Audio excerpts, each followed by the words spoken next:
Certo dia, quando Jesus ensinava o povo no templo e anunciava o evangelho, aproximaram-se dele os chefes dos sacerdotes, os mestres da lei e os líderes religiosos, que lhe perguntaram: com que autoridade você faz essas coisas? Quem lhe deu esta autoridade? Ele respondeu: eu também farei uma pergunta. Digam-me, o batismo de João era do céu ou dos homens? Eles discutiam entre si, dizendo: se dissermos do céu, ele perguntará: então por que vocês não creram nele? Mas, se dissermos dos homens, todo o povo nos apedrejará, pois estão convencidos de que João era um profeta. Por isso, responderam: não sabemos de onde era. Jesus então disse: tampouco direi com que autoridade faço essas coisas. Então, Jesus passou a contar ao povo essa parábola. Certo homem plantou uma vinha, arrendou a alguns lavradores e foi fazer uma viagem por longo tempo. Na época da colheita, enviou um servo aos lavradores para que lhe entregassem parte do fruto da vinha. Os lavradores, porém, o espancaram e o mandaram embora de mãos vazias. Ele enviou outro servo, mas a esse também espancaram e o trataram de maneira humilhante, mandando-o embora de mãos vazias. Enviou ainda um terceiro, mas eles o feriram e o expulsaram da vinha. Então, o dono da vinha disse: que farei? Mandarei o meu filho amado. Quem sabe o respeitarão. Quando, porém, os lavradores viram o filho, combinaram uns com os outros, dizendo: este é o herdeiro, vamos matá-lo, e a herança será nossa. Assim, lançaram-no fora da vinha e o mataram. O que lhes fará, então, o dono da vinha? Virá, matará aqueles lavradores e dará a vinha a outros. Quando o povo ouviu isso, disse: que isso nunca aconteça. Jesus olhou fixamente para eles e perguntou: então, qual é o significado disto que está escrito?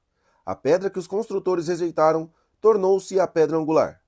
Todo aquele que cair sobre esta pedra será despedaçado, e aquele sobre a quem ela cair será reduzido a pó. Os mestres da lei e os chefes dos sacerdotes procuravam um meio de prendê-lo imediatamente, pois perceberam que era contra eles que havia contado aquela parábola.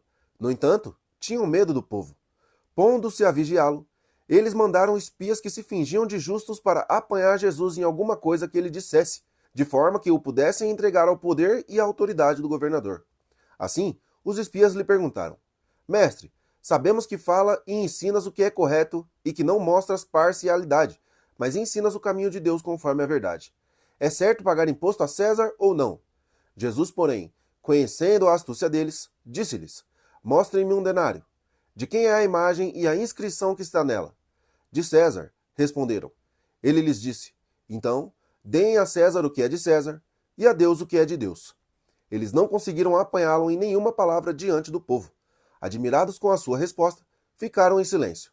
Alguns dos saduceus, que dizem não haver ressurreição, aproximaram-se de Jesus com a seguinte questão: mestre, Moisés nos deixou escrito que, se um homem morrer e deixar mulher, mas não deixar filhos, o irmão desse homem deverá se casar com a viúva e gerar descendência para o seu irmão. Havia 7 irmãos. O primeiro casou-se e morreu sem deixar filhos. Então, o segundo e o terceiro casaram-se com ela, e de igual modo os 7 morreram sem deixar filhos. Finalmente morreu também a mulher. Na ressurreição, de qual deles será a esposa, visto que os 7 foram casados com ela? Jesus respondeu: os filhos desta era casam-se e são dados em casamento, mas os que forem considerados dignos de tomar parte na era em que há de vir e na ressurreição dos mortos, não se casam nem são dados em casamento, nem podem voltar a morrer, pois são como os anjos. São filhos de Deus, visto que são filhos da ressurreição.